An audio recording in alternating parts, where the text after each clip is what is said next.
இன்றைக்கி நான் வச்சுருக்கிறது வந்து கல்யாணம்லாம் ஆனதுக்கப்புறமா பொண்ணு அவாத்துக்கு அனுப்பும்போது கட்டி சாதம்னு வைப்பா.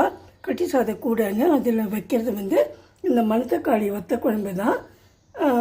இது வந்து எதுக்காக வைக்கிறா அப்படின்னாக்கா, இந்த சாதத்துக்கு இந்த அரிசிக்கு எல்லாத்துக்குமே ஒரு ஒற்றை தன்மை இருக்கும். அதனால் பொண்ணு வந்து ரெண்டு வீட்டுக்குமே, புகுந்த வீட்டுக்கு பிறந்த வீட்டுக்கு ரெண்டு பேருக்குமே ரெண்டு வீட்லேயுமே ஒட்டி உறவாடினோம், சௌக்கியமாக இருக்கணும், அந்த ரிலேஷன்ஷிப் வந்து நல்லா இருக்கணும் அப்படிங்கிறதுனால தான் இது மாதிரி கொடுக்குறா. மோரோவர் ட்ராவல் பண்ணுறது வாழ்க்கெல்லாம் இது ரொம்ப சௌரியமாக இருக்கும். இதோட வடாமும் கொடுப்பா, இன்னும் சில வகைகளும் கொடுப்பா. நான் அதெல்லாம் ஒவ்வொன்றா அடுத்த வாரத்தில் போடுறேன், அடுத்த நாட்களில் வர வீடியோக்களில். Thank you very much. Hope you all will like this. Thank you. If you like my video, please subscribe.